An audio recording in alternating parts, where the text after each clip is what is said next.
नमस्कार, मैं आर के सक्सेना, मास्टरमाइंड कोचिंग रीवा मध्य प्रदेश।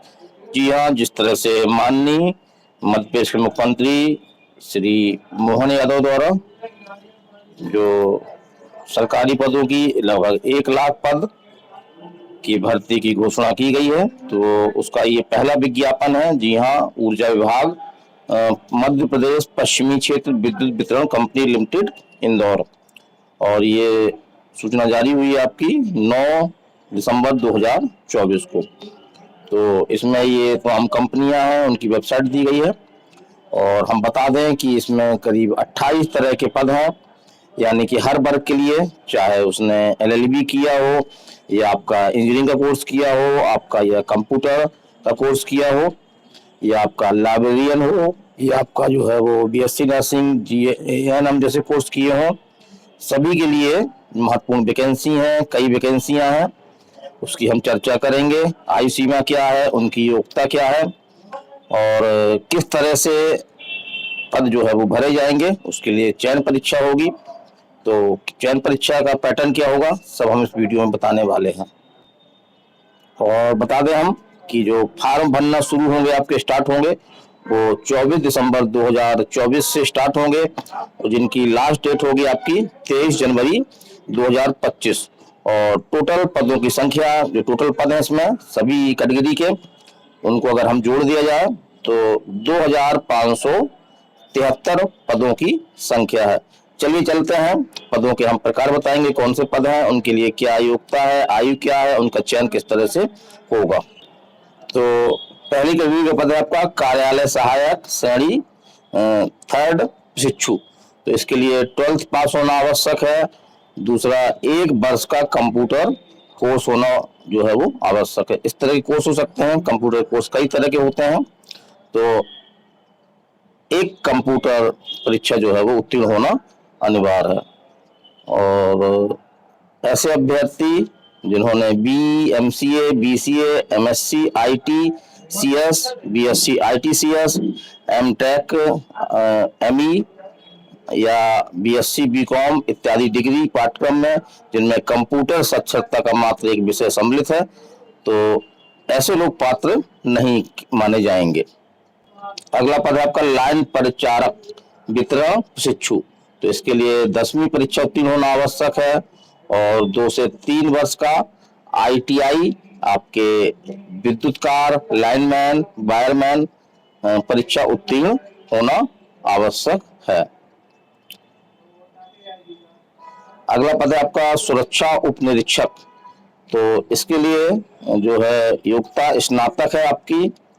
और ऐसे व्यक्ति जो है पुलिस, थल सेना, navy, armed force, paramilitary force, केंद्रीय राज्य शासन के इंटेलिजेंस विभाग, मध्य प्रदेश राज्य विद्युत मंडल की उत्तरवर्ती कंपनियों के सुरक्षा विभाग में, अथवा होमगार्ड में सैनिक, लांसनायक, नायक, हवलदार अथवा उच्च पद पर कार्यरत कार्मिक जिन्होंने विज्ञापन दिनांक की तिथि को न्यूनतम 3 वर्ष की सेवा पूर्ण कर ली हो, या भूतपूर्व सैनिक जिन्होंने 3 वर्ष की सेवा का उनको जो है वो अनुभव हो, एक्सपीरियंस हो।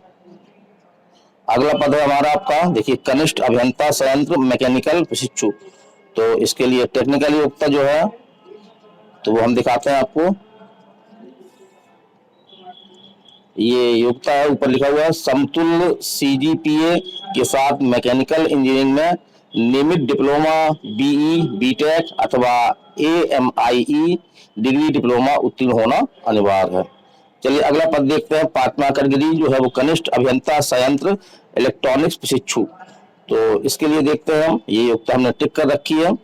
तो इलेक्ट्रॉनिक्स एवं इंस्ट्रूमेंटेशन, इलेक्ट्रॉनिक्स एवं टेलीकम्युनिकेशन, इलेक्ट्रॉनिक्स एवं कम्युनिकेशन, इंटरमीडिएशन एवं कंट्रोल इंजीनियरिंग के नियमित रेगुलर डिप्लोमा, BE, BTech अथवा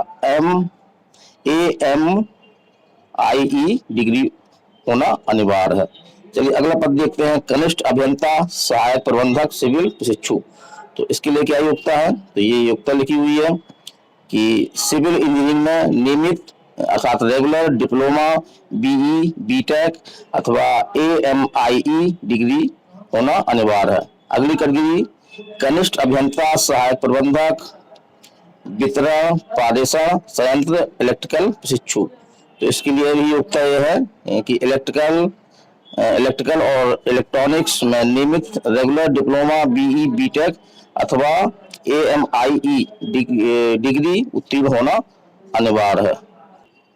अगला पद है आपका सहायक विधि अधिकारी या विधि सहायक प्रशिक्षु।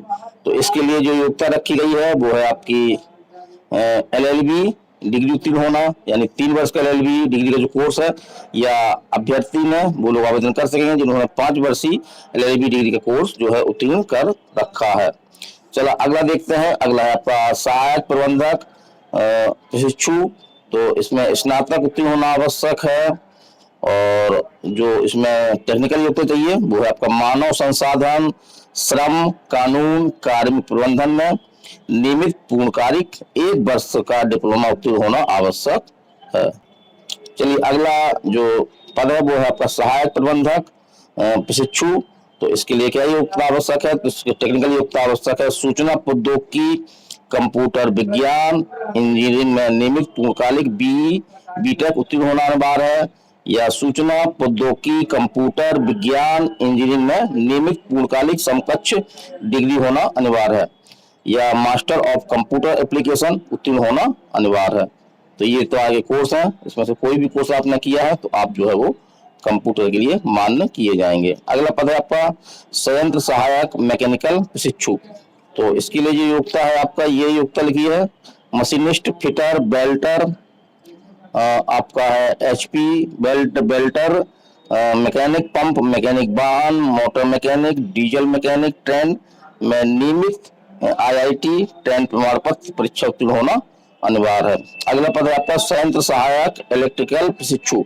तो इसके लिए टेक्निकल योग्यता जो है वो है आपकी इलेक्ट्रीशियन, वायरमैन, इलेक्ट्रॉनिक्स और इंस्ट्रूमेंटेशन ट्रेन में नियमित आईटीआई टेट प्रमाण पत्र परीक्षा उत्तीर्ण होना अनिवार्य है।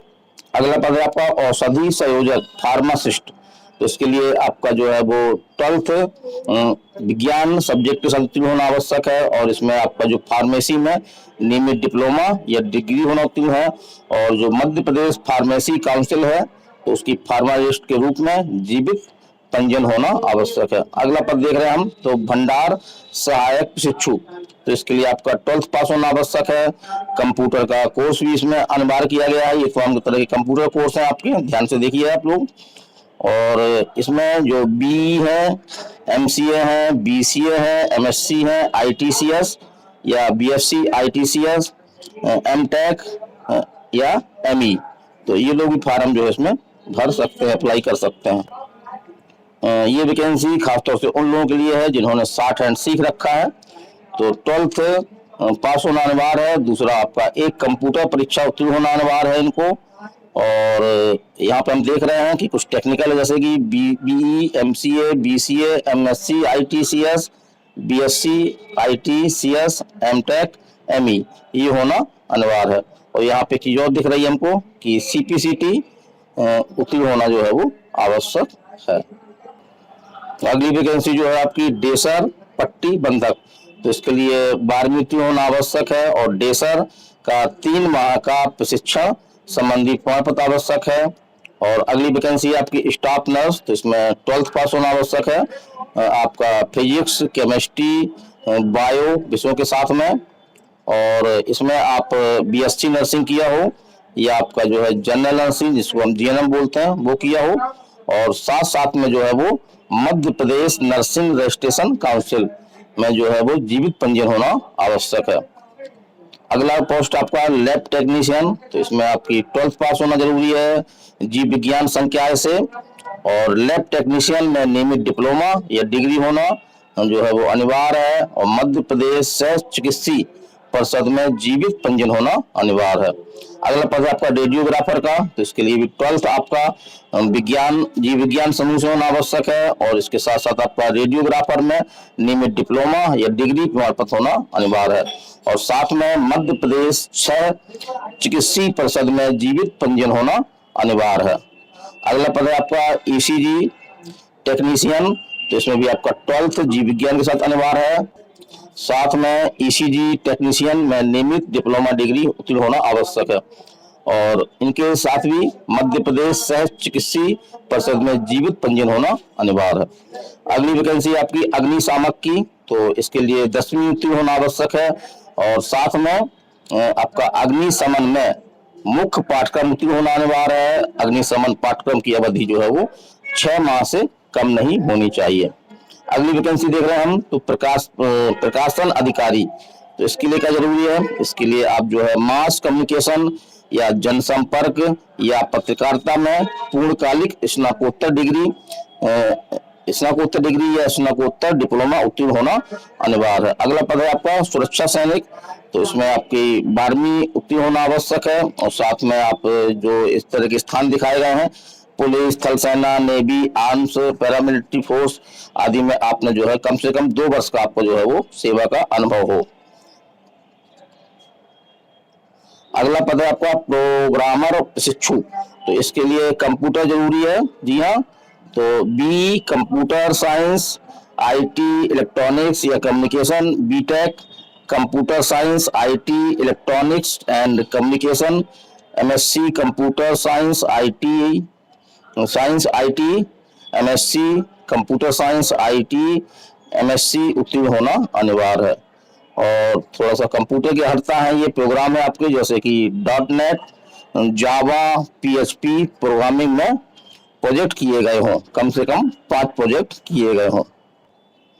अगला पद है आपका कल्याण सहायक प्रशिक्षु, इसमें आपका मानताबाद विश्वविद्यालय से आपने MSW सामाजिक कार्य में मास्टर उत्तीर्ण होना अनिवार्य है और इसमें जो विशेष अर्हता है वो आपका है विधि में स्नातक, माने लॉ में स्नातक हो और इस तरह का जो है वो 2 वर्ष का इनके पास जो है वो एक्सपीरियंस हो, कार्य का अनुभव हो। अगला पद है आपका सिविल परिचारक प्रशिक्षु, तो इसके लिए जो है औद्योगिक प्रशिक्षण संस्थान मतलब ITI में जो है वो 1 वर्षीय ITI मैसन ट्रेंड परीक्षा उत्तीर्ण होना अनिवार्य है और 1 वर्षीय पाठ्यक्रम पूर्ण करने वाले अभ्यर्थी भी आवेदन के पात्र हों।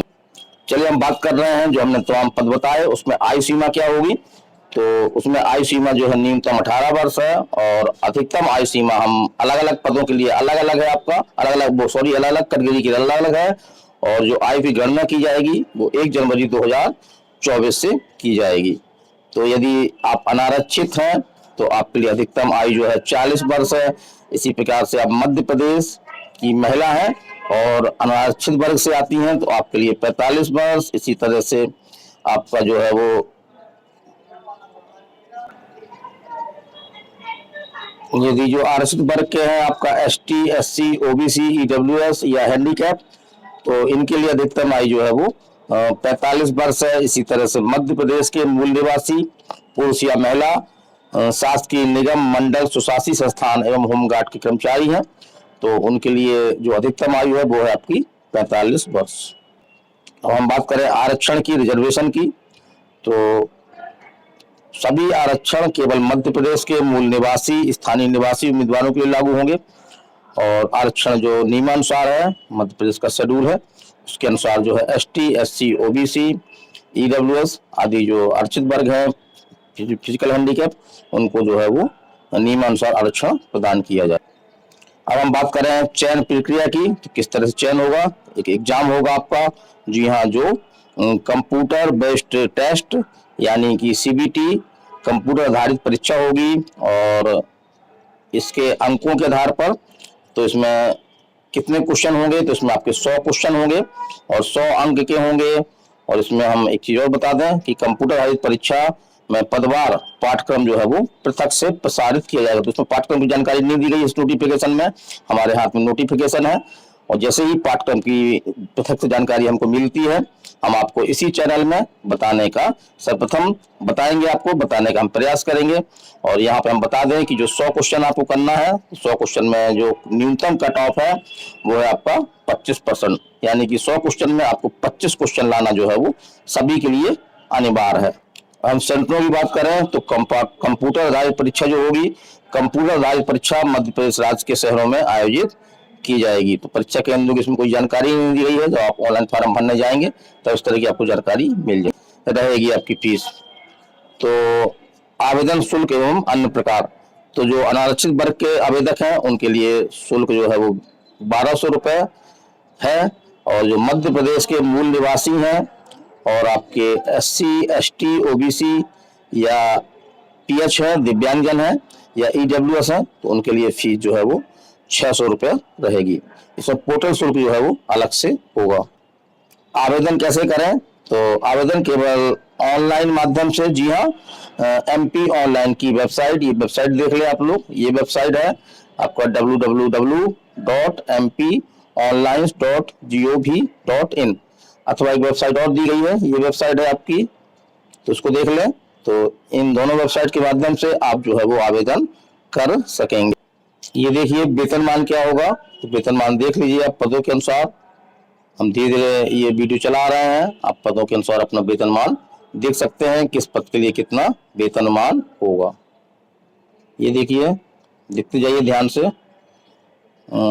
एनएम आपका डेसर, पट्टी बंधक, स्टाफ नर्स, प्रयोगशाला तकनीशियन, और ये आपका है रेडियोग्राफर। तो वेतन देख लीजिए, तो वेतनमान क्या होगा इसमें स्पष्ट नोटिफिकेशन में दिया गया है, आपको हम दिखाने का प्रयास कर रहे हैं, आप इसको जो है वो देख सकते हैं। जैसे ECG टेक्नीशियन, अग्निशामक, वेतनमान दिखा रहे हैं आपको। प्रकाशन अधिकारी, सुरक्षा सैनिक, प्रोग्रामर प्रशिक्षु, सिविल परिचायक प्रशिक्षु, जो भी इसमें पद दिए गए हैं उसमें जो भी नियुक्ति पाते हैं तो वो नई पेंशन योजना NPS है ना के पात्र होंगे। हम बात करें कि परीक्षावधि कितनी होगी, तो जी हाँ, जो भी पद है आपके उसके लिए परीक्षावधि जो है वो 3 वर्ष की परीक्षा अवधि होगी। यहाँ पर हम जानकारी दे दें आपको, क्योंकि बहुत सारी बातें हैं इसमें, हम हर बात आपको बता नहीं सकते हैं क्योंकि इससे वीडियो काफी लंबा हो जाएगा। तो आप हमारा मोबाइल नंबर नोट कर लें, 930 281 2239। तो इसमें अगर व्हाट्सअप करेंगे तो आपको हम जो है ये नोटिफिकेशन है वो आपको हम जो है फ्री ऑफ कॉस्ट जो है वो आपको भेज देंगे, उसका कोई हम शुल्क नहीं लेते। तो इस तरह की वैकेंसियों के लिए अब वैकेंसी आना शुरू हो गई है, 1 लाख से अधिक वैकेंसी आएंगी आपकी। तो और भी वैकेंसी आने वाली है आपकी, कई तरह की वैकेंसी आने वाली है। तो यदि आप उसके संबंध में अपडेट रहना चाहते हैं तो इसी YouTube चैनल को आप जो है वो सब्सक्राइब कर लें, बेल आइकन कर लें। मैं RK सक्सेना, हमसे जुड़े, हर तरह की जानकारी का हम अपडेट देते रहते हैं। तो आज के वीडियो में इतना ही, अगले वीडियो में फिर मिलते हैं एक नए अपडेट के साथ में, एक नई जानकारी के साथ में। तो मैं RK Saxena, mastermind coaching Rewa, Madhya Pradesh. नमस्कार, धन्यवाद।